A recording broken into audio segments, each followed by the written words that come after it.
live on Instagram. Good morning, everybody. Okay, so you know the routine by now. We are starting off with 5 minutes of breath work. I will explain to you why we do breathing, breath work. The reason why we do breath work is because I've studied multiple multimillionaires and billionaires, and they all have a lot of their habits in common.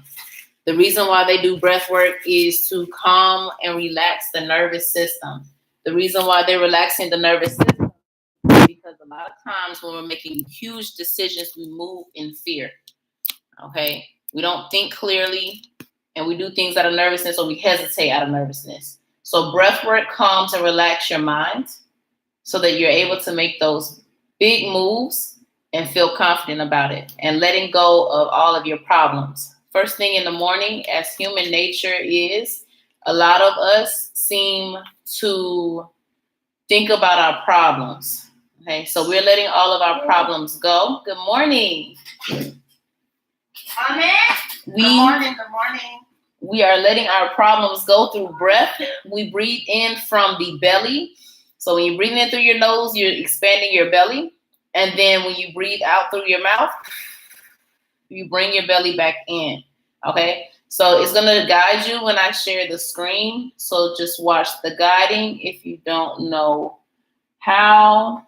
So I'm going to share my screen now.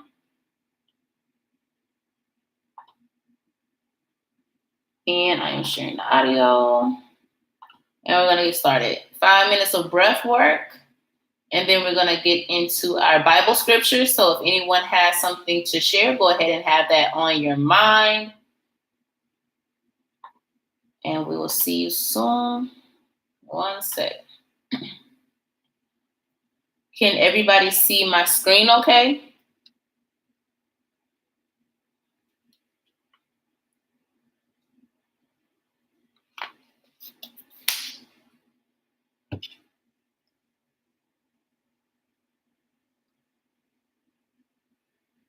I don't see anything. Okay, now it's loading. Okay.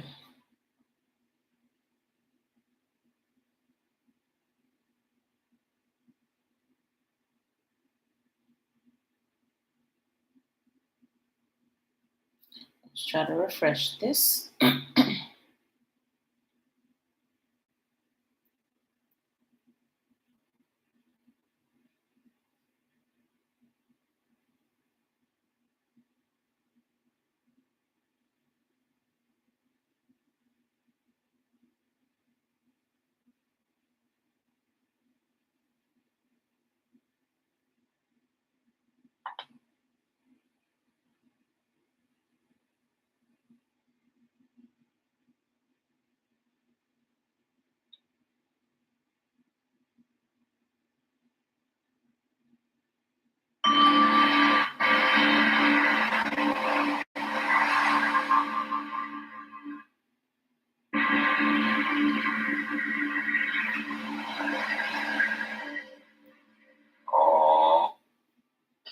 All right.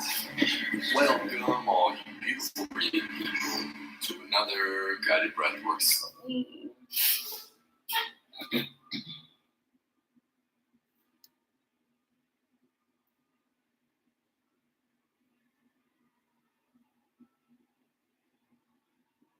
Any other day, this thing working fine. Isn't that something? Session. For the next 5 minutes, we're going to be relaxing our mind, body, and nervous system by controlling our breath. The breath is linked to the nervous system. Inhales are activating, and exhales are calming. So today, we're going to focus on extending our exhale. So find your way, comfortable position. This could be done seated or lying. So we'll inhale through the nose, filling your belly to your chest, and then we're going to hold at the top. And then exhale out the mouth like you're blowing out through a straw. And doing this for 5 minutes a day will change your life.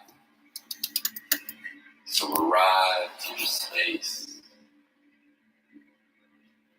just trusting the breath to relax our nervous system and relieve stress or anxiety.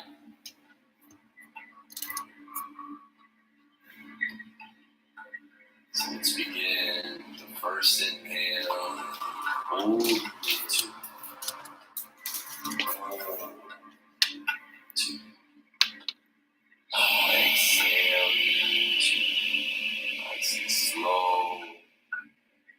Fold in. Fill the belly on the inhale. Two, up to the heart. Holding your breath. Exhale into. Fold. Relax your shoulders. Two. Relax your jaw. Two. Four. Visualizing the air. Nose. Feeling your being. Two. Watching it leave out the mouth. Two. Bringing you in to a deep state of relaxation. Two. Two. Two.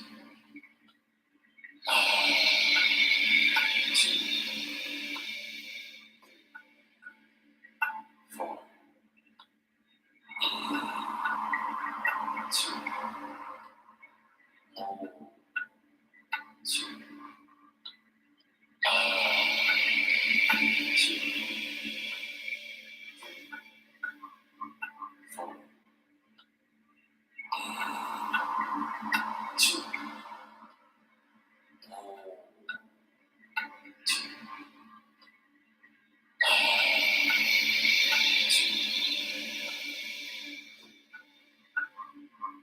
Four. Two. Four. Two. Two. Two. We're gonna hold our breath after this exhale. Four. Hold. Stay present. Relax the body.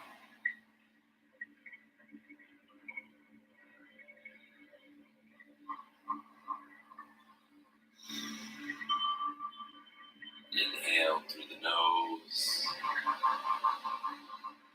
Exhale with the sigh.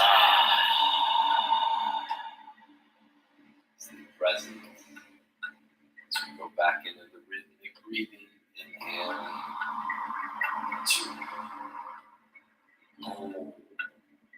Two. Let it go. Long exhale. Two. Three. Four. Two. Hold. Two. Two. Four.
seconds.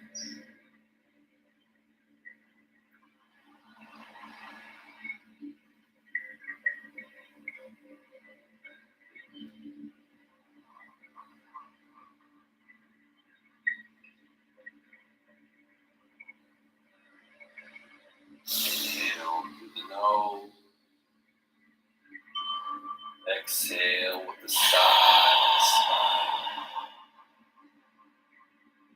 Beautiful work, everyone.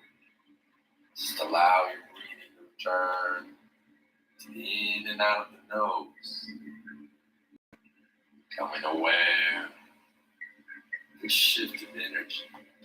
I swear it feels like the energy shifts every time. Like when you're doing that breath work the right way and then holding your breath after the exhale for so long, it's like I can feel the natural dopamine releasing.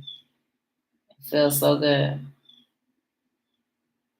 All right. So let me stop sharing my screen. Does anyone have a Bible verse in mind? If not, I'll pick one. Let me know.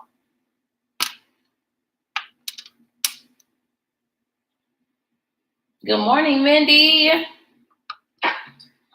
I was reading. Good morning. Good morning, Mindy.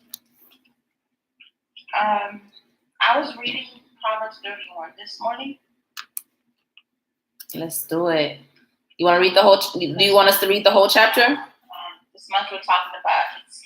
What was Women's Happy National Women's Day? Oh, it was Monday, right? I think so. Yeah. Yeah. So I was like, oh, maybe I should read something about that. And Proverbs 31 popped up. I love that. All right. You want me to read it, or you want to read it? I can read it. You want me to read the whole chapter or a specific verse? Let's see. How long is it? I mean, we can read the. Well, yeah. I mean, it's not that long. We can read the whole thing if you like. Okay. I started at verse 8. Okay. You want me to start? I don't know if you see. No, you probably can't see this. It's crazy. I marked that up real good. I don't remember what it says yet, but whatever it was good. Honestly, I marked up 4, 5, 6, 7, 8, 10, 11, 12. Yeah, let's do it. Okay, so you want me to start at 4? No, just start at 8. Start at 8. Proverbs 31, and we're starting at verse 8. Verse 8. All right. I'll wait when everybody has theirs, and we can just let me know when to start.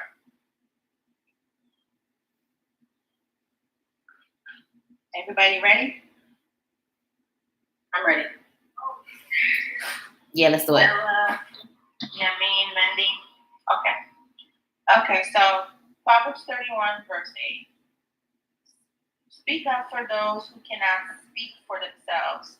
Ensure justice for those who are perishing. Yes, speak up for the poor and helpless, and see that they get justice. Who can find a virtuous and capable wife? She is worth more than precious rubies. Her husband can trust her, and she will greatly enrich his life. She will not hinder him, but help him all her life. She finds wool and flax and busily spins it. She is like a merchant's ship. She brings her food from afar. She gets up before dawn to prepare breakfast for her household and plan the day's work for her servant girls. She goes out to inspect the field and buys it. With her earnings, she plants a vineyard. She is energetic and strong, a hard worker. She watches for bargains.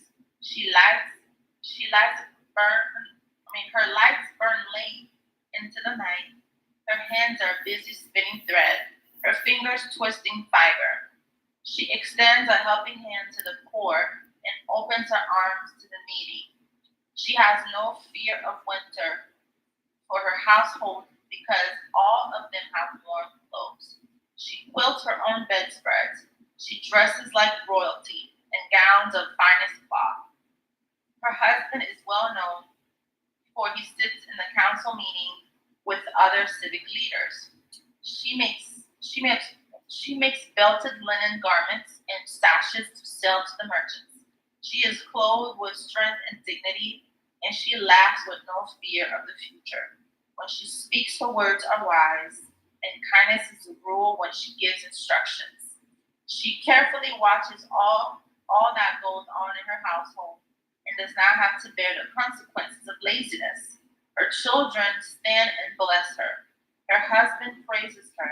There are many virtuous and capable women in the world, but you surpass them all.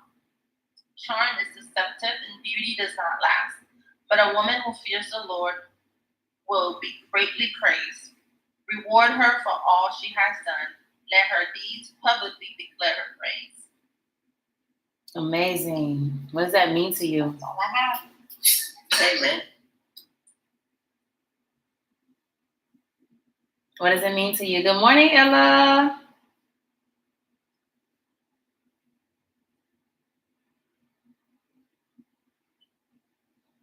What does it mean to you, Kaylin?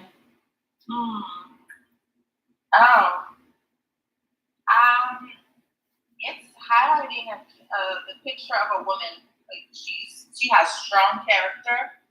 I see a lot of wisdom, many skills, and I also see compassion. And I mean, with society, some people have mistaken the idea of an ideal woman is just domestic, but I don't see just a woman being just domestic. She's excellent. She's a great wife. She's a mother. She handles it. She gets things done. That's what I see. It's not just about her beauty. It says nothing about what she looks like. It's basically talking about her character. I love that. And you see how all of us were showing up this morning. It says a lot about our character. Because we want to get things done. We see, great things in the future that we want to accomplish, and we're showing up to do it. So that's how it's speaking. That's beautiful. Mindy, would you like to speak on it? Good morning. Good morning. Well put, Kaylin. Very beautifully put. Just to add on.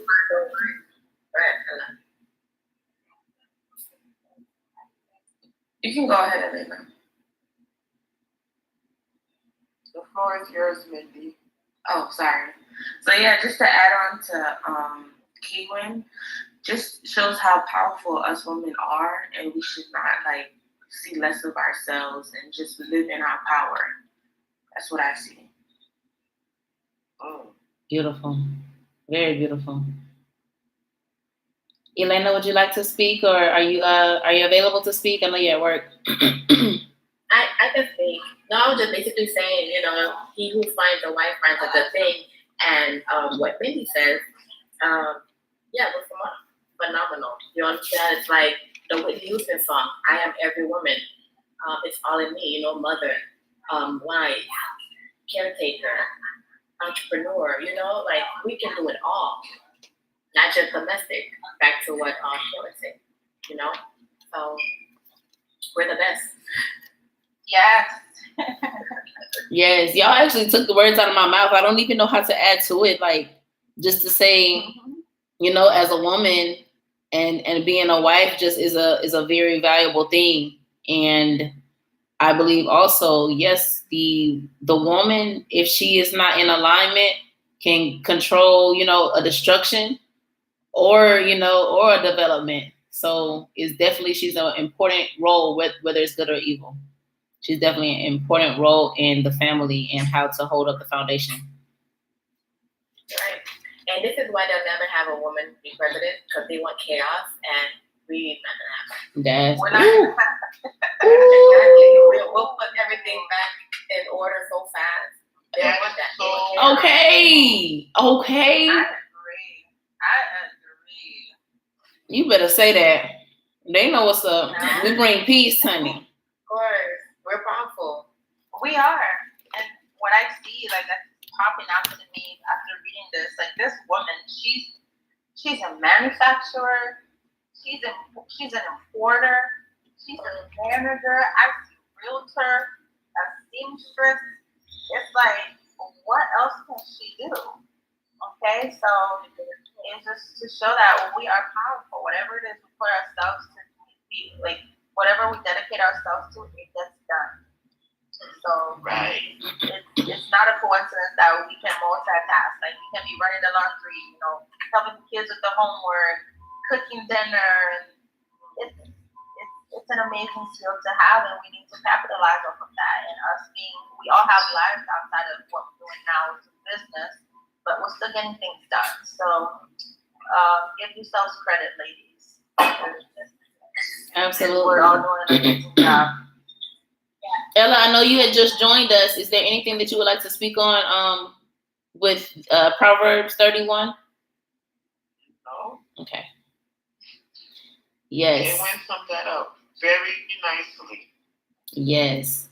I had saw this Instagram reel of this man who was like preaching, and on his sermon he was like, women's prayers get answered more than men, and he explained it as, when a man goes shopping and he wants to grab his stuff, he wants some boots, he's gonna go in the store, he's gonna grab the boots, he's gonna pay for them, and he good. With a woman, we're gonna go in that store, we're gonna shop around, we're gonna stop, we're gonna check these, we're gonna check these, we're gonna look at this color, we're gonna try some on. We're going to say, you know what? I don't like these. I'm going to go to another store, shop, look around. And you're very patient and persistent with what you want. And when you know what you want, you're specific. And he explained it that way. Is that how our minds work? We have the patience. So, yeah, I like how he put that. It was very beautiful. Let's get to it. Chapter 7. Of the 10X rule.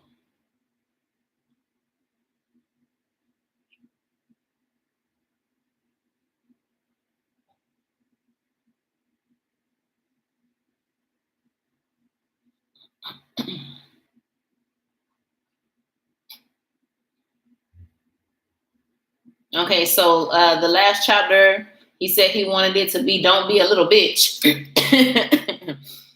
He said, don't be a little bitch, because why? If anything bad happens to you, we don't play victim. We don't play victim. We keep moving. We hold ourselves accountable. We don't whine or complain. We just continue to show up.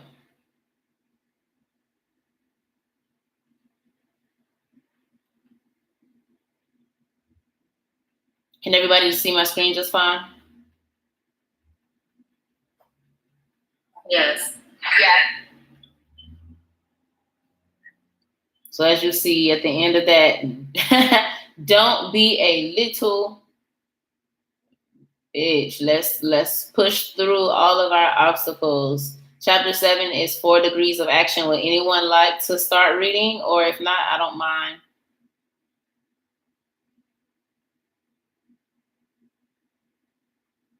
Okay, perfect. So one question that I've received over the years is exactly how much action is necessary to create success.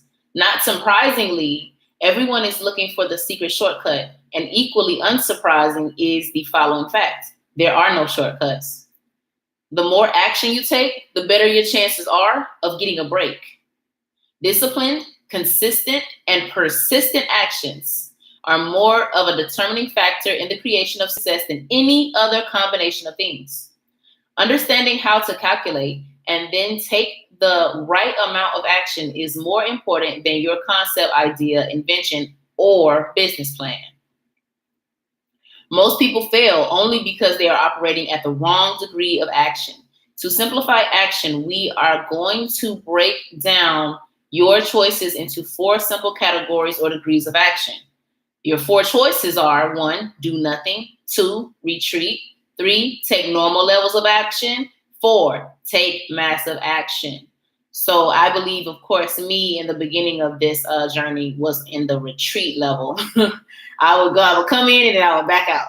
Come in and then back out, retreat. It was crazy. Okay. Before I get into describing each of these, it is important to understand that everyone utilizes all 4 degrees of action at some time in their lives, and especially in response to different areas of life.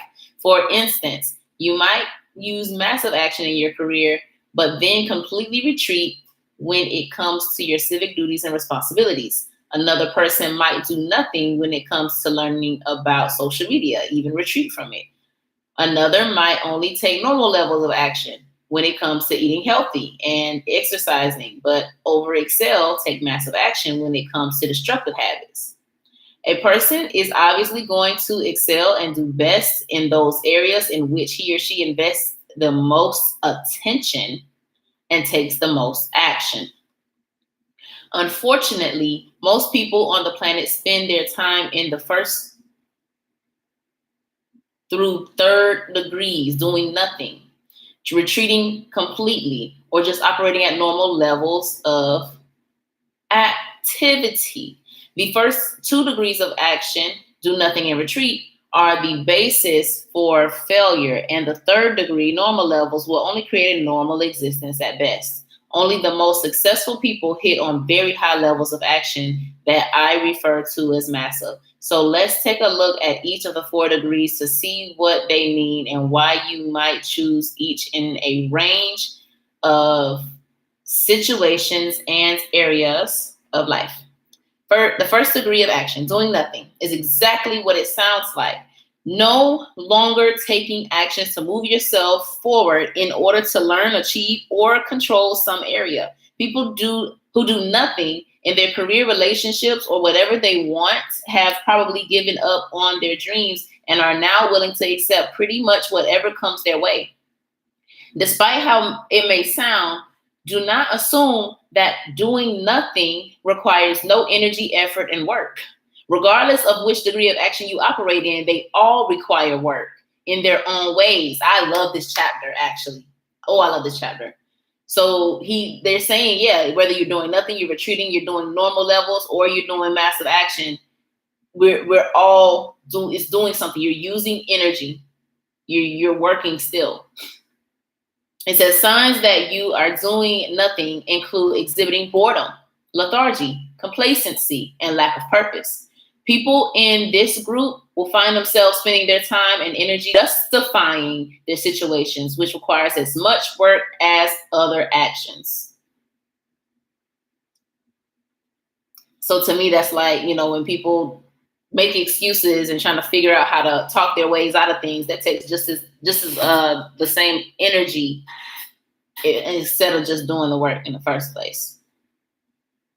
When the alarm goes off in the morning, the do nothing group will not respond at all. Although it may appear that they're not taking action, it actually takes a lot of energy not to get up in the morning. It takes work to lose a job because of lack of production. It is work to be overlooked for a promotion and have to wait another year to be considered and then go home and explain it to your spouse.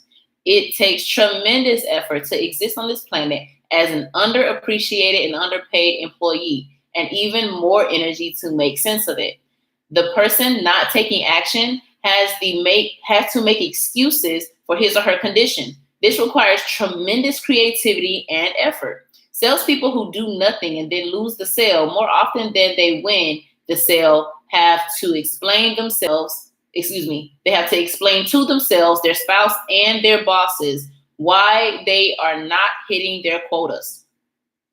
It's also interesting to note that those who do nothing in one area of their lives will find something they love to do and spend time doing those things, something for which they'll often take massive action. It could be online poker, gaming, biking, watching movies, reading books, whatever it may be. I assure you that some area of life receives their full energy and attention. Those who do nothing will insist to their friends and family that they are happy and content and that all is right with them, which only serves to confuse everyone because it is evident that they are not living up to their full potential. The second degree of action, retreaters, are those who take action in reverse, probably in order to avoid negative experiences that they imagine will come as a result of taking action. The retreater personifies the fear of success phenomenon. He or she has experienced results that were not fruitful or that he or she did not perceive as fruitful, and has therefore decided to avoid taking further actions that might prompt this to occur again. Like the do-nothings, retreaters justify their responses and believe it is in their best interest to remain operating at their current level. Retreaters claim to be doing so in order to avoid more rejection and or failures. It is almost never the actual rejection or failure that has impacted them. More often than not, it's their impression and evaluation of what failing and rejection mean that is causing them to retreat. Like doing nothing, retreating is an action that requires effort and hard work. Watch any healthy child and you will see that it is not normal human behavior to retreat, but rather to advance and conquer. Usually, retreating only comes about as a result of being told to do so over and over.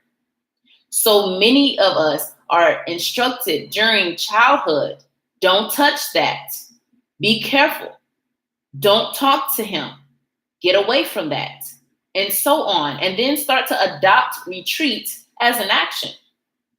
We tend to be pulled away from the very things about which we're most curious. Although it's often for our own good and supposedly keeps us safe, it can be difficult to rebound from these years of holding back, which might be why it's so difficult for so many of us to try new things later in life. We might even be encouraged to retreat by a work associate, friend, or family member who believes we are too ambitious or focused on a single area of our lives.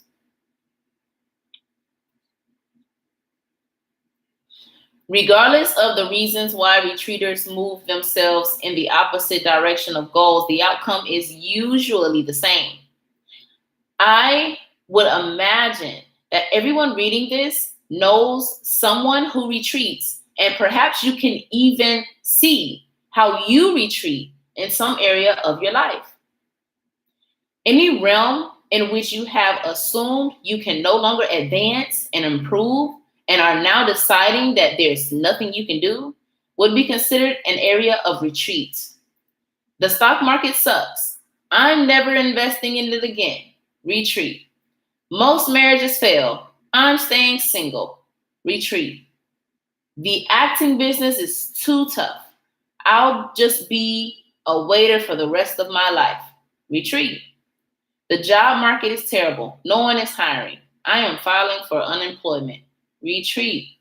I can't control the outcome of the election, so I'm not even going to bother to vote. Retreat. And notice the one thing that each of these scenarios has in common: they all still require some kind of action to be taken, even if it is just making a decision. Those who retreat will spend a lot of time justifying why they are retreating.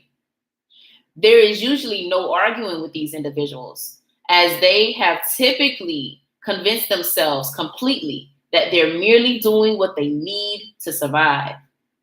They will then spend as much energy justifying their decision to retreat as the most successful person will in creating success.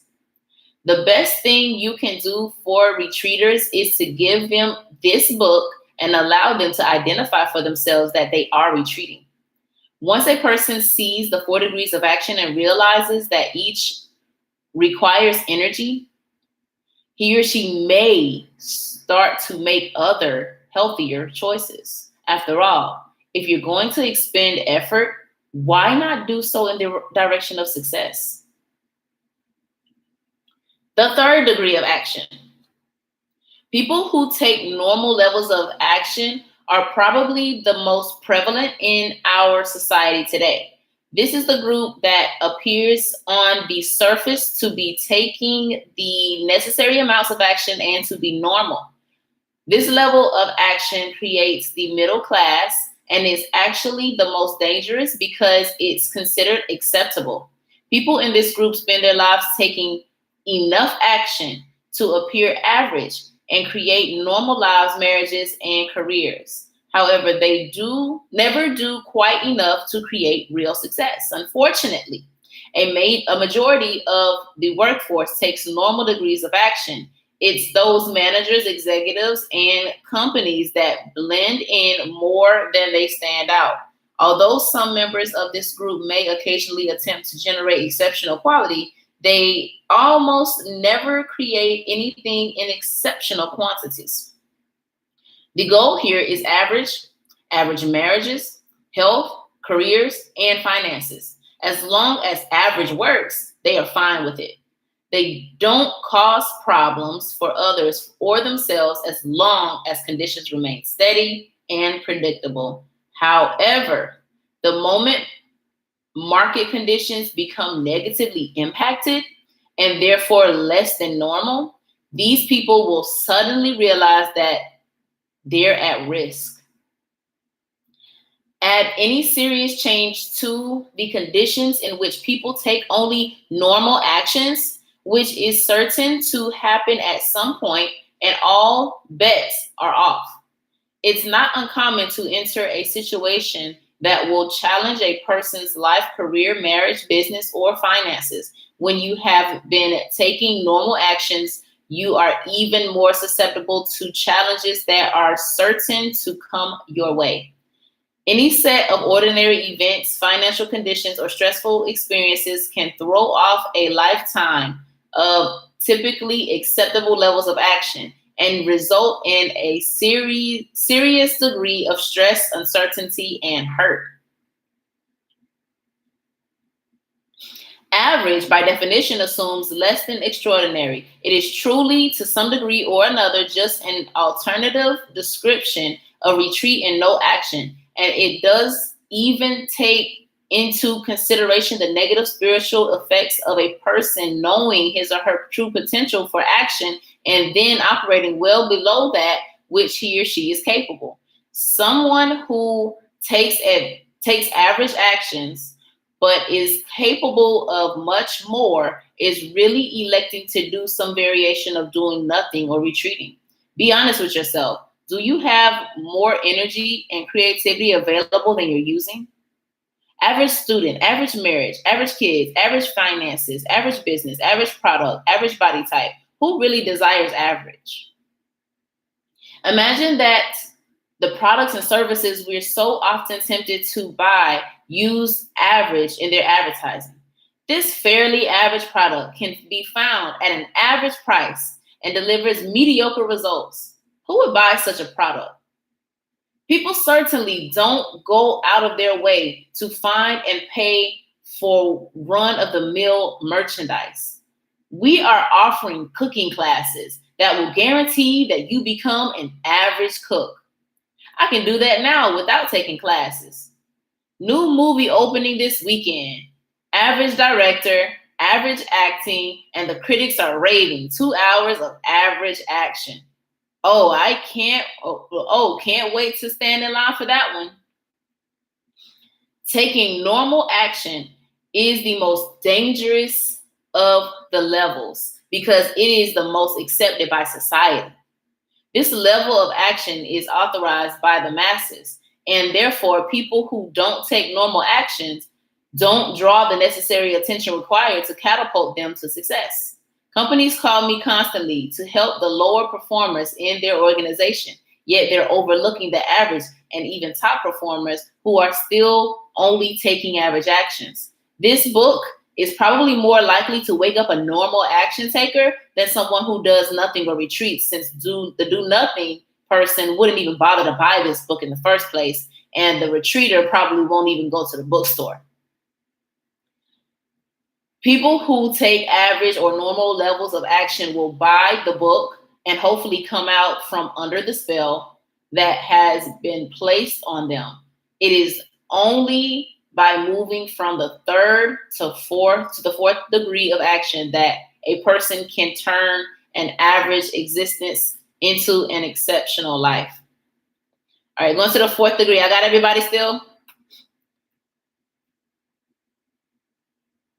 You good? You tracking? Yeah, I'm there. Yes, yeah. All right. Yes, ma'am. The fourth degree is massive action. Though it might sound far-fetched, massive action is the most natural state of action there is for all of us. Look at children. They're in constant action, except when something is wrong. This was certainly true about me for the first 10 years of my life. It was nonstop massive action, except when I was sleeping. Like most kids, I was full out all the time, with people frowning and hinting that maybe I should bring it down a notch or two. Did that happen to you? And have you done it to your own children? Until adults started telling me otherwise, I didn't know anything else other than massive action. Even the most basic elements of the universe in which we live support massive amounts of action. Dive beneath the surface of the ocean and you will see constant and massive amounts of activity taking place. Just beneath the crust of the planet on which you walk is tremendous movement that never stops. Look inside an ant mound or into a beehive, and you will see colonies of living beings generating massive amounts of action in order to ensure their survival into the future. Nowhere in any of these environments are there signs of retreat or no activity or anything close to what would be considered normal levels. My dad was a very hard worker and very much a strong disciplinarian who was definitely willing to take massive action. Unfortunately, he died when I was 10, which really hammered me. I look back now and realize that this event caused me to immediately begin retreating from areas of life in which I needed to take action. Meanwhile, I was expending a lot of energy in areas that really shouldn't have received any of my attention. Drugs, alcohol, and a whole list of other useless activities. This continued throughout high school and then college, with a few more losses along the way. I continued to progressively retreat from those things that were good for me and continue concentrating on more destructive areas. I wasn't necessarily lazy or unmotivated. I simply didn't have the proper direction and was being misinformed about how to attack life.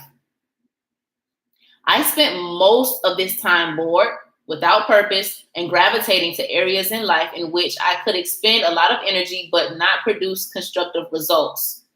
I think this is something that most people endure at some time in their lives. I just happened to encounter it early on. As I mentioned in a previous chapter, I experienced a major wake-up call at the age of 25. I knew that I had to get redirected or else I would pay the ultimate price. I made the decision to make the same commitment to the creation of success. Since it was already hard work not succeeding, I just changed the focus. Despite the fact that my father had been gone for 15 years, he still provided a great role model for me. He believed in a strong work ethic, was willing to do whatever it took to provide for his family, and went after success as though it truly was his duty and calling. I am sure he enjoyed the financial rewards and sense of personal accomplishment that came with his achievements. However, it was also clear to me that he thought it to be his responsibility to his family, church, name, and even God. He just ran out of time. Once I finally woke up from my period of misdirection and misinformation, I committed all my energy to my career. Ever since the age of 25, the one thing I did right, whether it was in my first sales job or the first company I built, was to approach whatever task was before me with massive amounts of action. It was never retreat, no action, or even average amounts. It was constant, persistent, and immense attack on the target. Massive action is actually the level of action that creates new problems. And until you create problems, you're not truly operating at the fourth stage of action.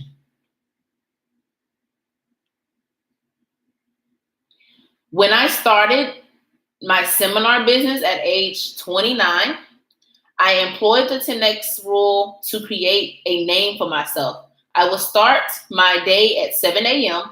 and not get back to my hotel until 9 p.m. I spent the day cold calling companies and offering to do presentations to their sales and management teams. I would visit as many as 40 organizations in a single day. I remember being in El Paso, Texas, a city where I had never been, knew no one, and no one knew me. Within 2 weeks, I had seen every business in that market. Although I was unsuccessful in making every one of them a client, I certainly secured more business by taking massive action than I would have otherwise.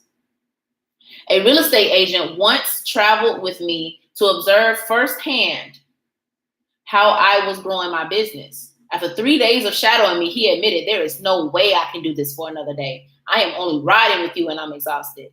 I approached every day like my life depended on the actions I took. I refused to leave the city without knowing I did everything possible to meet every business owner there. Cold visiting companies taught me more about taking massive action than any other activity I have ever done, and has proved more valuable to me in my other ventures. When you are taking massive action, you aren't thinking in terms of how many hours you worked. When you start operating at the fourth degree of action, your mindset will shift, and so will your results. You will end up instigating opportunities that you will have to address later, and in a different way than you would on a normal day. So a routine day will become a thing of the past. I continued this commitment to massive action until one day it was no longer an unusual activity, but a habit for me. It was interesting to see how many people would ask me, why are you still out this late at night? What are you doing calling on us on a Saturday?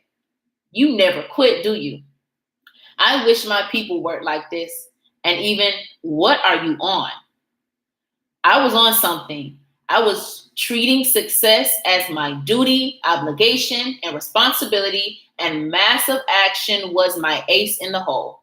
Signals that you're taking massive action are having people comment upon and admire your level of activity. However, you can't think in terms of compliments or how many hours you work or even how much money you're making when you're operating at this degree. Instead, you have to approach each day as though your life and your future depend on your ability to take massive action. When I started my first business, I had to make it work. There was simply no two ways about it. If I wanted people to know about me and about what I represented, then I was going to have to do a lot, period. The problem wasn't competition. It was obscurity.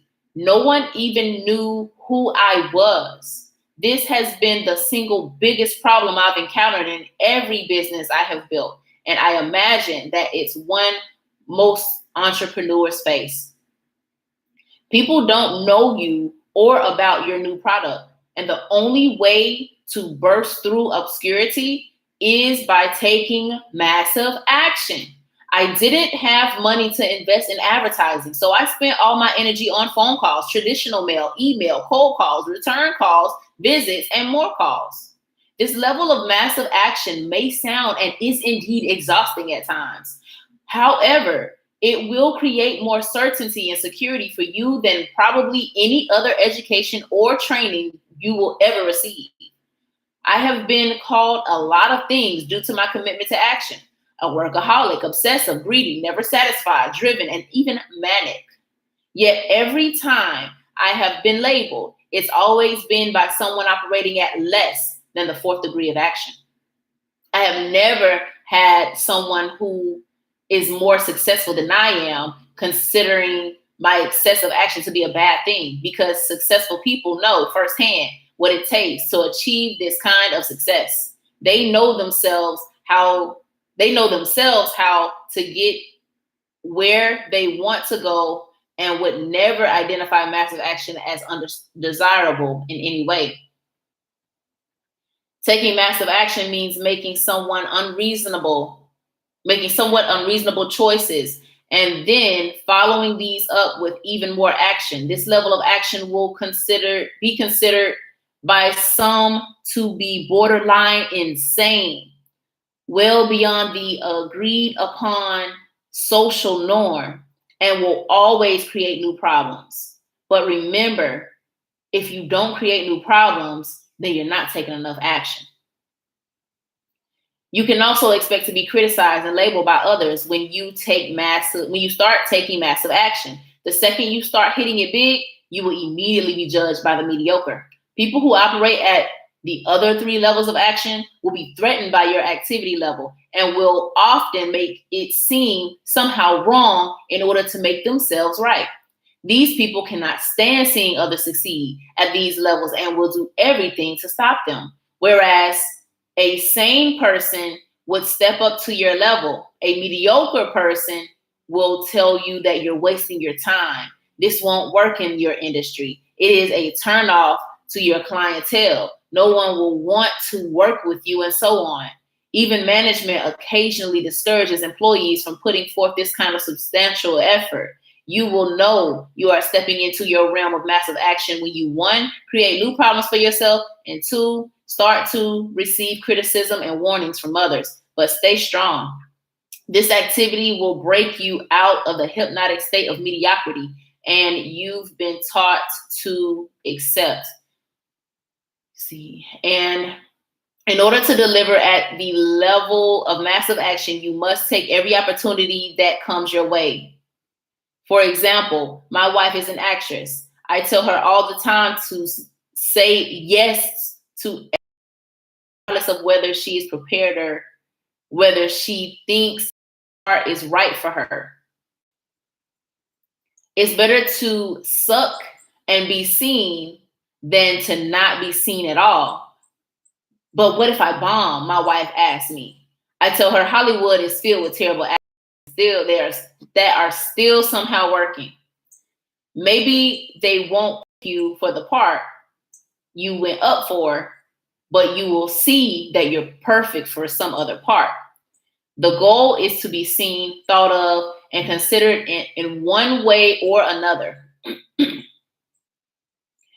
Your only problem is obscurity, not talent. In order for the endeavor you've chosen to work out for you, you have to make constant, relentless effort.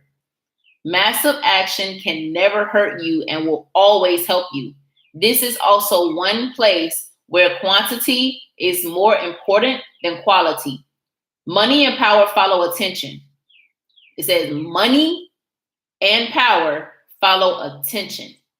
So whoever can get the most attention is the person who takes the most action and sooner or later will get the most results. Okay, let me see how long we got, because of course I don't want to read too. This won't even let me hold a place. No one is going to. Let's see. Oh, we almost done. I got one more paragraph. Okay. No one is going to come to your house and make your dreams come true. No one is going to march into your company and make your products known to the world. In order to stand out from the crowd and for customers to even consider your product, services, and organization, you must take massive action. I talked about the importance of domination in my last book. If you're not first, you're last. I was not alluding to physical domination, but rather to mentally occupying the space of the public so that when people think of your product, service, or industry, they think of you. Making massive action a discipline will break you through obscurity, increase your value to the marketplace, and help you generate success in any area you elect. That was a great read.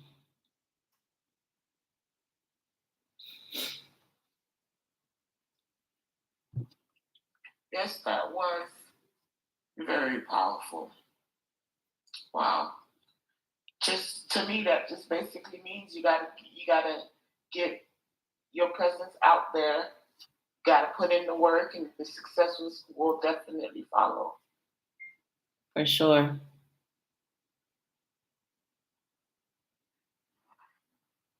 Okay, so when was the time in your life when you were taking massive action and winning?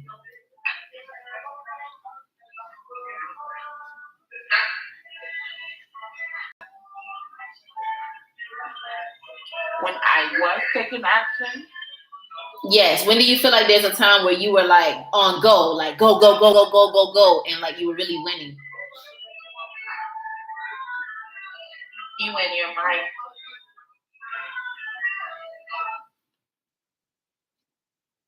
Now that sound Haitian, Karen. What happened? I said that sound Haitian. I'm at Starbucks or something. I'm at the gym. You guys can hear it? Yeah. That sounds like a Haitian household or something. Well, Yeah, I'm at the gym. Okay. I guess when I was winning, I guess in the prime of my nursing career, I would say. What will you immediately create when you take massive action? I think you said problems. You will immediately create problems when you're taking massive action. What can you expect? Huh? Oh yeah, I guess that came with haters. Either the problems or success. It's or both. Yeah, that came with both for me. What can you expect those who don't take massive action to say to those who do? You're doing too much. Like, what's wrong with you? It's not worth it. Yeah. Why are you trying so hard? Mm-hmm. Yeah. What other things may happen as you start to take massive action? If you start seeing success, Yeah. You know what happened? more haters. More haters, more money, more power. And you're happy. Yeah. Because they might not see it, but at least you will see the little success. You would see the little, you know what I mean? The little growth that's going on. That's building. Okay, y'all. So I appreciate y'all showing up, and as you saw, my good friend Imani joined us for a little bit. She had to just listen in. She was on her way to school. I think school kind of starts around like 9:15, 9 o'clock. So I know she had to leave, but I'm definitely excited about that. We're getting some guests to join in. I text her and sent her the link. So that's what I'm going to keep doing too. On my end is texting some people that, are interested in spiritual uplifting and things like that. And, telling them like, hey, if you're interested, I would like for you to just join in and listen in. You don't have to say anything if you don't want to, or you can if you'd like to share. Yeah, that's how it starts. For sure. So, 10 things that we're grateful for. I would just give us a quick moment of silence just to read over our things that we're grateful for. And the 3 things that are bothering us, we send them love. I would like to take just a moment of silence to read that briefly.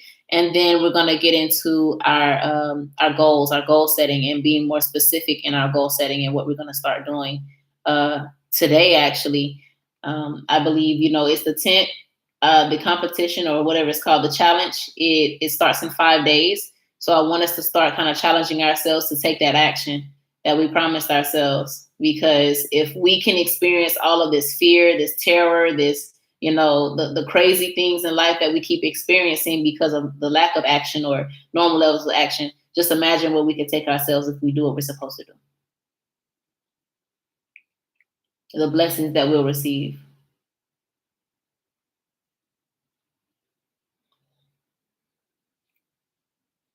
All right, 10 grateful things. I'm going to read it to myself.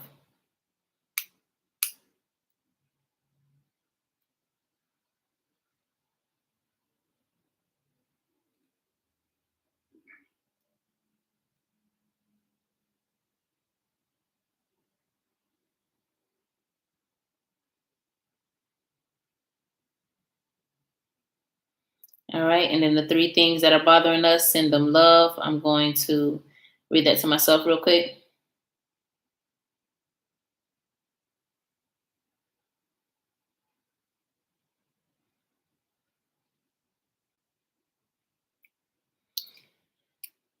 Okay, so we said we're gonna take this crazy 10x rule challenge put it to the test.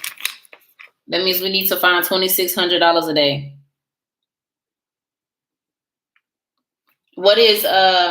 What type of policy would we have to sell every day to make a $2,600 commission? Like 100 or 175. I do well. Two $200 policies. Said. For the 2,600.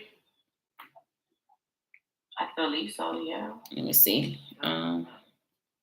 So what is it? It's every year we get 60% or 65% of 200 by 12.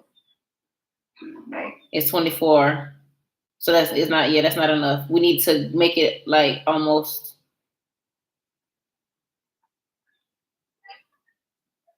I would say $350 a month. They would have to save $350 a month in order for us to receive a 2,600 goal. So that's what she said. She said 175. Oh, okay. Right. My bad. Ha. Yeah. Okay. So I'm sitting here thinking about like, hold up. Maybe it's not. Yeah, okay, 175. Okay, bet. Okay, so them saving $175 a month. 2 people, okay. So 2 people a day with that amount. Okay, you're right. Okay, my bad. So 2 that are saving $175 per month. I'm gonna write that down. Are y'all guys writing it down too? 2 $175 a month savings equals $2,600. Okay. Okay. And that's for the week. No, that's for the day. That's the 10x. Oh. But hear me out. If we did one of those, yes, if we did even one of those in a week, it'll exceed what we want to do in that week, because the original week would be 1,300. So just imagine you'd be doubling that if you try to do it every day. Imagine doing it every day. That'll be crazy. That'll be like $160,000 in 3 months for real.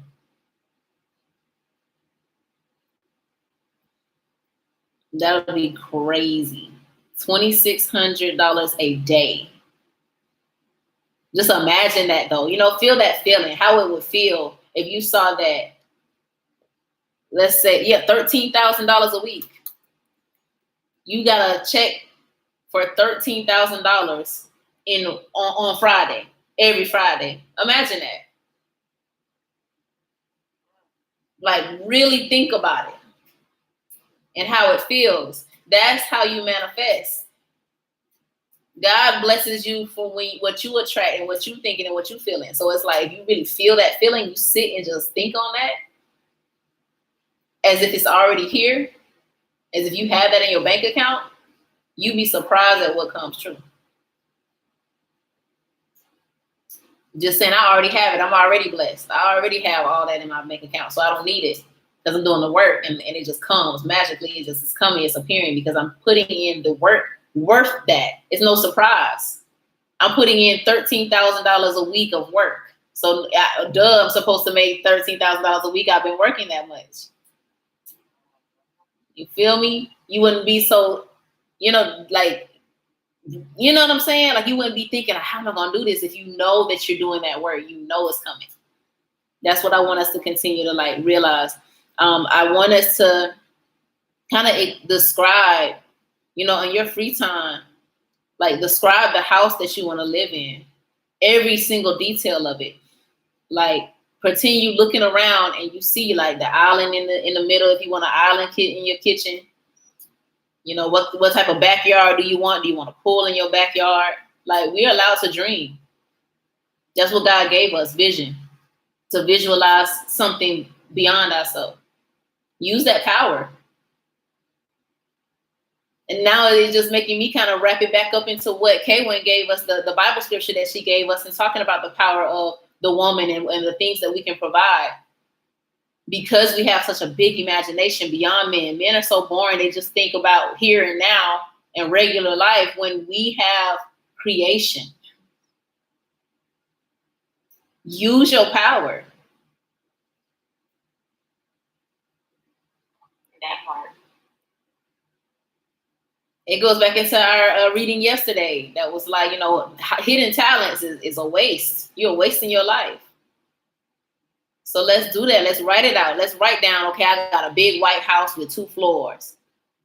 I got this in the living room, that in the kitchen, this in my bedroom. I got a walk-in closet in my bathroom. I got a garden tub and a separate shower. I got a vanity in my bathroom. Like, write it down and imagine it and dream.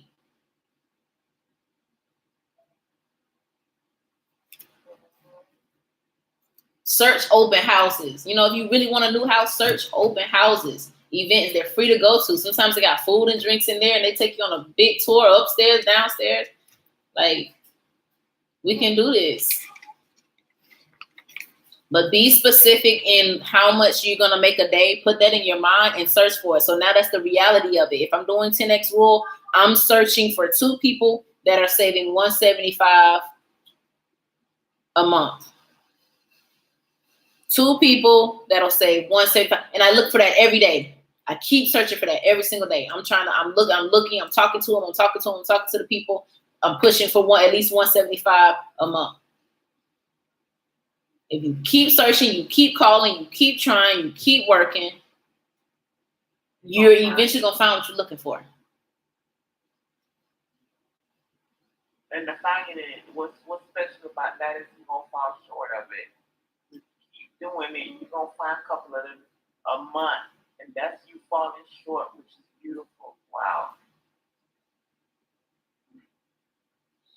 We can do this. So I asked ChatGPT also, like, okay, if I'm looking for that, how many calls a day is that going to require? If he said 200 calls a day, or if I go out in public, how many people do I need to go out in public and meet?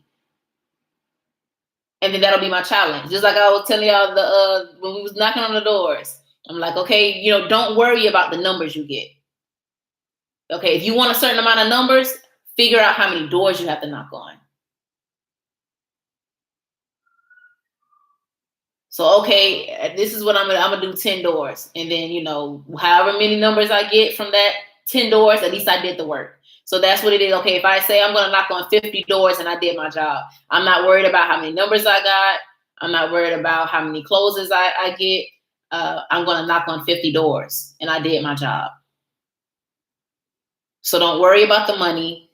Don't worry about the people and the receiving everything. Just worry about what you did. You said you were going to knock on 50 doors. Knock on 50 doors. Don't expect anything else. If that's your challenge every single day, I'm going to make 50 calls every single day. Make the 50 calls. Keep going. But I believe that, again, if we saying that we're going to make 50 calls, we need to multiply that by 10. But I'm not going to make 500 calls, but I'm just talking. But we do have to multiply our work by 10. But there are people that are making 500 calls. And they are making the money. They're making at least 5 figures a month.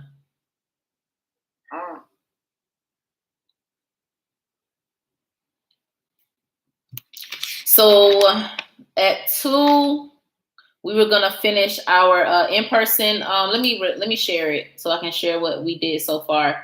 All right, so I'm gonna go ahead and get off the lives real quick, and then I'm gonna show y'all what I did we did. Mindy was there, K1 was there when we did the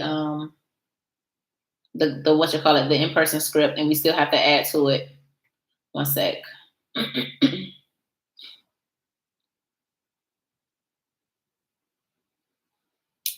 Thank y'all so much for joining. Bye. Oh, it's a little bit lower today. But it's still high. We're at 91 today. Bye.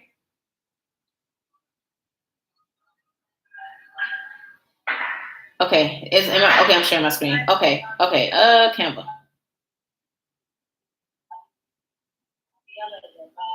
Wait. No, it's not. Bye, Miss Selena. Bye, ladies. Have a great rest of your day. Okay, you can see my screen? The one that left. And I'm like, what'd you say about for? You still here? Right, don't leave. I was gonna show you. Where is it at? The conversation script. This can't be it. We gotta get used to this white screen. I don't know. Just meet me.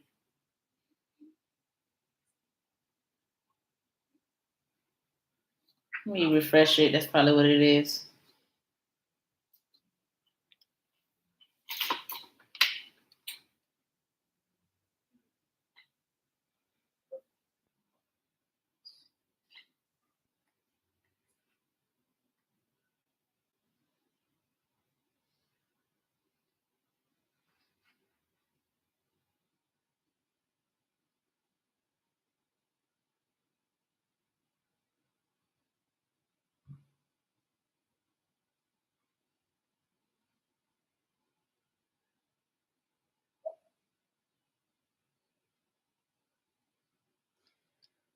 Oh, it want to take all day. Come on, baby. I was going to show you the script, Ella. We missed you yesterday, and we kind of started a foundation off, which is absolutely perfect. And we did a few scenarios, too. And I feel like they're really good open-ended questions to get people talking, and then in order to get their phone number. I'm waiting on it to load, though.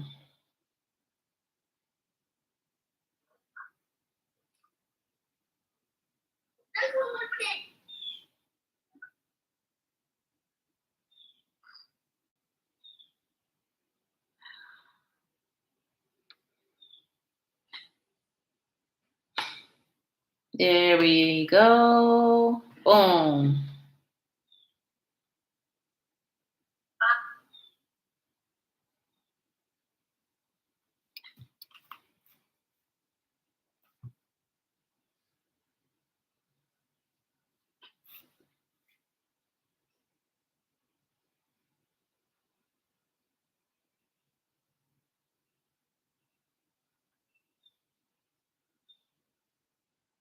Okay. And I had logged on too and logged off. Yes. Okay, so let's open this up.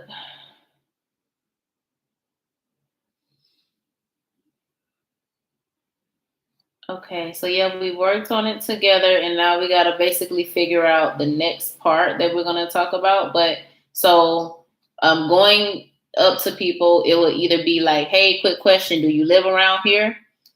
And then if they say, no, I'm not from here, then, how often do you travel is a good one. So, how often do you travel, or where have you been traveling? And, just kind of have a conversation like that. If they say they do live around here, then we want to ask, well, do you know any places to eat, or you seem like good energy? Where's a good place to go enjoy yourself and relax on your days off? Just curious, and just get them to talking about, sharing some things that they know to help you out. The second one is sharing a compliment and asking where they got it from. So if you see something on someone that looks like it's something that's of value or very like stylish, I would compliment that and ask them about it and get them talking about it. More questions, keep asking questions on it, and where can I get one, or whatever the case may be. The last one is random question. Do you work around here or just visiting? So again, if we're talking about work, now I'm asking them about, where you work at, where's a good place? I'm looking for somewhere to work, or just whatever, just to get them really just sharing their knowledge with you and talking about it.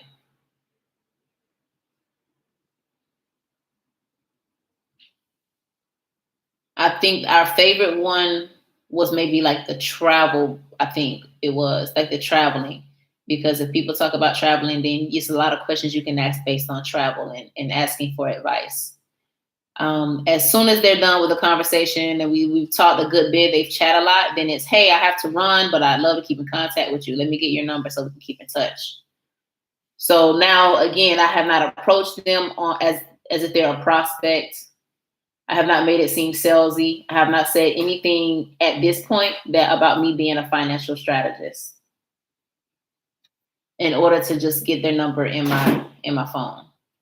From there, we said, okay, like, how are we going to position when we text them and how we talk to them? So that's going to be what we do today at 2 p.m.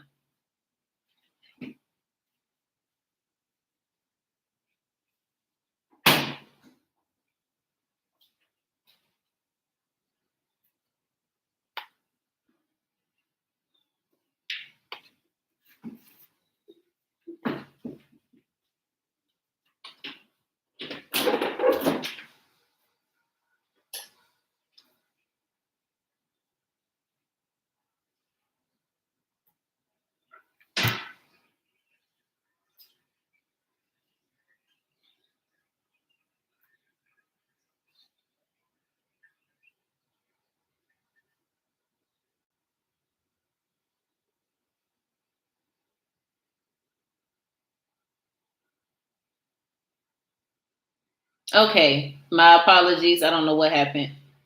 What did y'all see and didn't see or didn't hear?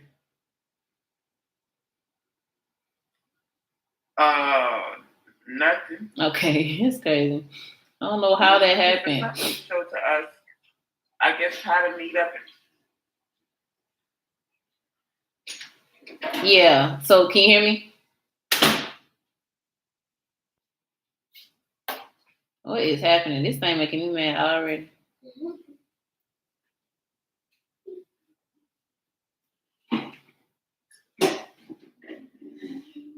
Okay, forget that. We're gonna do this.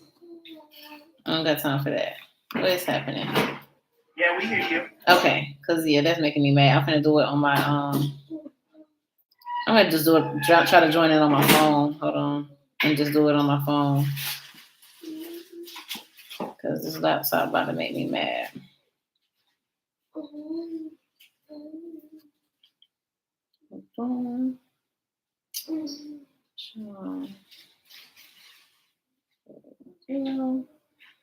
Basically, again, trying to like make friends is what the goal is, instead of approaching them as if. Oh yeah. Yeah, approaching them as if we're doing the most, trying to prospect them in like a salesy way. So let me start screen sharing. And my Canva.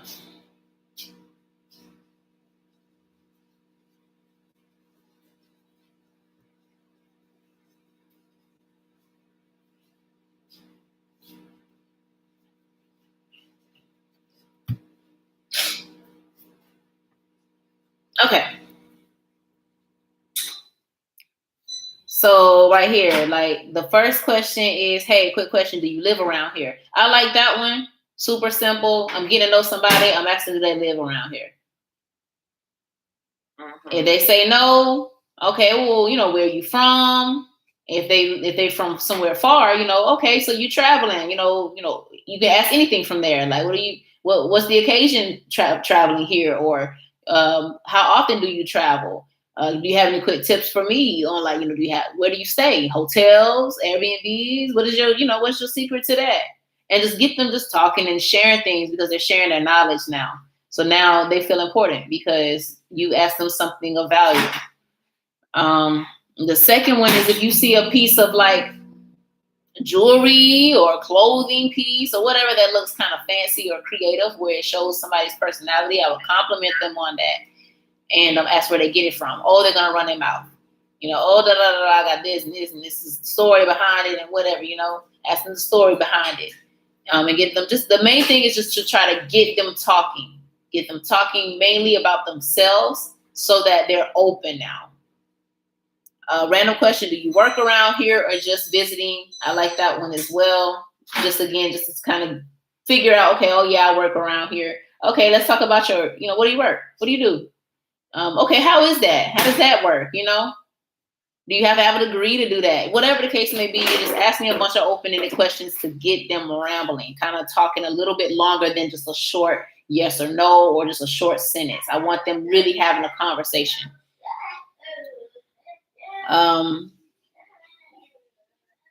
So, right there. What do you do for a living? Do you know any places? So yeah, if they do live around here, then yeah, what places can I eat? What's a good place to go eat? How is that? What kind of food is there? What is there any type of thing I need to know? What can I say? What should I order? Again, get them talking. You seem like good energy. Where's a good place to enjoy yourself and relax on your days off?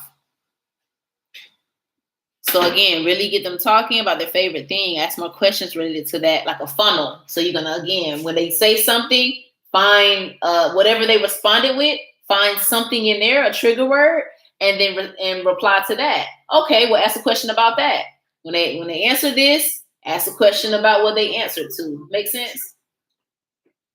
Just to keep them going. Yes, it does. So then, hey, so after you talk for about a good little 5-10 quick minutes. Okay, well, I have to run, but I love to keep in contact with you. Let me get your number so we can keep in touch.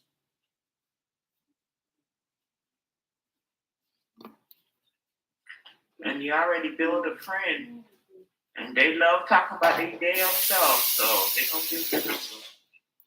So that's exactly how we gain the number, and we're not talking anything about what we do. Now, if it opens that conversation where, after you ask them what they do, if you ask them about work and they're going to ask you about, okay, well, what do you do? Then, okay, yeah, I'm just financial strategist. I'm not going to talk too much into it yet. I'm just going to plant that seed. I'm not going to do too much chatty about it, because then again, guard goes up. The goal is to keep the guard down as long as possible. So at 2, we were going to meet and talk about how to approach them after we get their phone number. So now when we message them, hey, it's T, we met at the park. We met at Walmart. How you doing? And then from there, that's what we're going to get together and try to put some ideas together on how we're going to hold that conversation. Again, it's basically kind of like a patient thing. We don't want to rush too much into the close. We want to, again, like you said, create a friendship. Just good enough to feel comfortable, where they're like, okay, like, she cool. It's been a couple days. She been chit-chatting. We talking about some things that we have in common, or whatever the case may be. And then we'll figure out how we're going to position closing them into an appointment.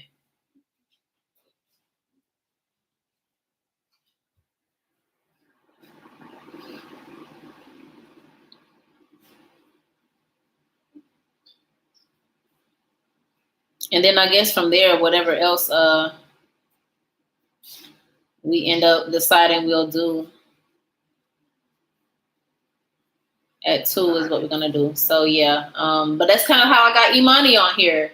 Imani is in beauty school. I've been letting her do my hair. This was Yesterday was her second time doing my hair, and I've been asking her a lot of questions. I got her phone number, but I kind of course, made it as if, yeah, I need your phone number. Keep in touch. I'll keep coming to you and getting my hair done. And then the next time I came, you know, hey, we do morning mindset. You know, I am a financial strategist, whatever. You just have a natural conversation. So that's what made her want to join. Is pardon?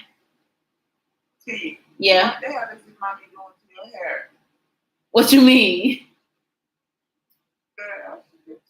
Talking about because it ain't done. I just you so funny. No, so I had just got it deep condition. I told her I didn't want it styled yesterday, but when you saw me the last time when it was all straight, she had did it straight and you know the bangs and all that. She had did that when she did my relaxer. Okay. So she did my relaxer, and then this time I just wanted deep conditioning and scalp treatment, and I just told her the haircut. So she trimmed my hair, and I just was like, I'm just gonna put it in a little sloppy bun because I don't want to put too much heat on it. Yeah, I want to have it like I want my hair to be way down here. So I know if I keep putting all that hot heat on it, it's gonna break off. But yeah, listen, the school is the GOAT now. I had got a scalp treatment, a deep condition, and a haircut, and she blow dried my hair for $16. 1-6. The school is always Right. Always pressure. Right. I said, yeah, I'm gonna be up in here. I would have did that at the salon and would have paid $50-something. And even for your nails too. Nails like yeah. Like $20. I just realized that. They put nowadays. Yes. Yeah, and they'd be so good, just as good as going into the regular one. Yeah, school from now on. From now on. But yeah, so yeah, I've just been vibing with her, connecting with her, you know, chit chatting and supporting her, you know, supporting her in business. So now it's like, okay, you know, good karma. She's supporting me in business. So when I walked in yesterday, I think I told y'all. Yeah, I told y'all on the chat already. I walked in and the receptionist was bringing me up. I said, do you have kids? And she was like, yeah, I do. I said, how many kids you got? You know, 4. Okay, what the age ranges are? 12 to 18. Oh, that's perfect. I have an event coming up, and I would love to share what we do and how we help families. The teens, we're putting like together something for kids in order to kind of simply understand the foundation of financial literacy, so that they can be prepared for when they get into college and start their careers. She said, actually, I homeschool and I need to get out more often. I said, perfect. What's your number? I'm going to send you the flyer. And I feel like you show up for real. I do believe so, too. I do believe so, too. So that's what we got to do. We got to get people out there, man. So on my downtime, I'm going to do my schedule. I'm going to schedule my text messages because, of course, that's a time away. So I'm going to start setting my dates to text her and remind her, you know, like a week before, a couple days before, the morning before, so that way she's mentally prepared to block her calendar out for that day. And then for the text message, could you schedule multiple? I did. Yep.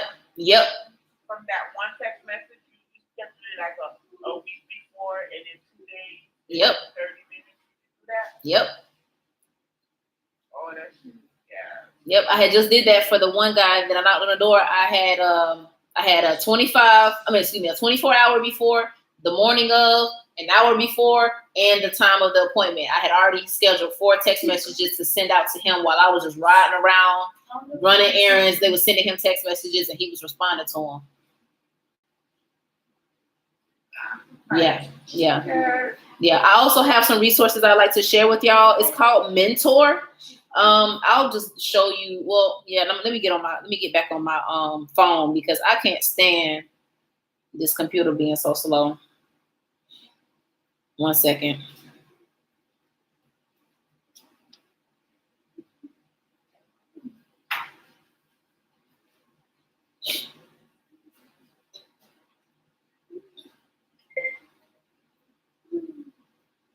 Okay, so it's called Mentor. That's what I was doing that yesterday too. Every like once a month I've been doing it, but I can really talk to them once a week if I want. But it's a free program, and it's called Mentor. I had just showed Diana yesterday. I think it's score.org.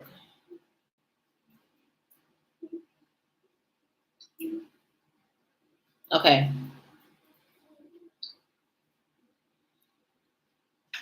So right now I've been doing some learning on that, and I've been taking notes so that I can prepare all of us, you know, because that's like how I feel about this. Like now, instead of trying to do this stuff on my own, like, you know, being a team with y'all is like now we can all figure it out together and be on the same pace.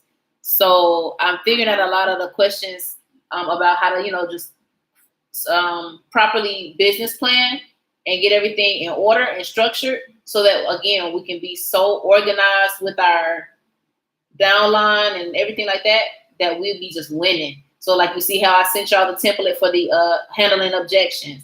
And I'm going to be sending y'all the template for the conversations in person. Like now we're building our own team and our own business and training them so we can properly prepare them for how to be successful in this business. Right. So, right here, find a mentor. All of this stuff is 100% free. There's no hidden fees. There's no gimmicks. There's no call to action later, 3351. So I put in my zip code right there. And then, so your request will be sent to Tampa.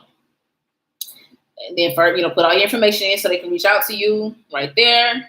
How would you like to receive notifications? You can either choose text or email. How your preference of how you're going to reach out to the mentor. You can either do video, phone call, email, or in person. So you can meet with your mentor in person and talk to them about your goals and the things that you want. Now, these are the subjects you can choose if you need to know about accounting, finance, advertising, bookkeeping, branding, budgeting, business plan. You see, like all of this stuff: cash flow, customer service, e-commerce, financial literacy, funding loans, everything, legal stuff, human resources, marketing strategies, sales, product development, strategy development, tax planning, technology, websites. Somebody will teach you how to do a website, work-life balance. So it's so many topics. You know, whatever you want to develop yourself in, boom, you hit submit. And like within a week, somebody's gonna reach out that specializes in whatever you ask for. So it's called Mentor. I'll put it in the chat. Mentor.org.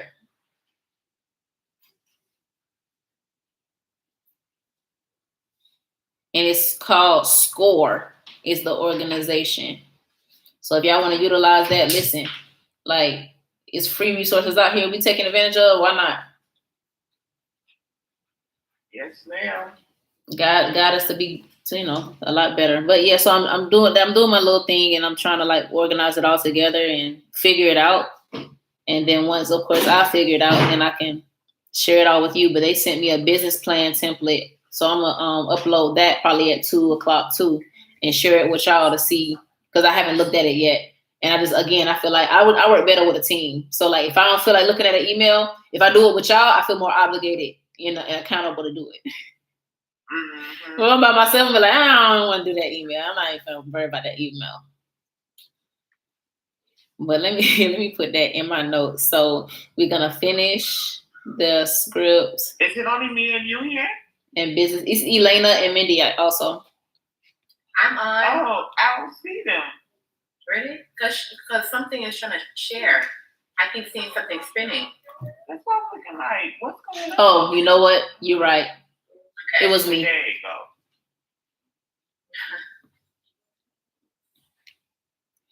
Okay, so yeah, I guess those would be the two things we do. We'll finish the script on how to reach out to the people after we get their phone number, and then we'll look at the business plan template and see, just look at it to see what we can what we know how to expect when it comes to planning to be successful in it. Alrighty. Thank y'all so much for joining. See y'all at 2. Okay, Elena just submitted Now You Well, period, pool. That's why I didn't hear from me. Yes. Okay. Y'all. Right. Listen. All right. Let them come in. Ta-ta. Peace. All right. Have a good day, ladies. You Make it too. productive. Have a good day.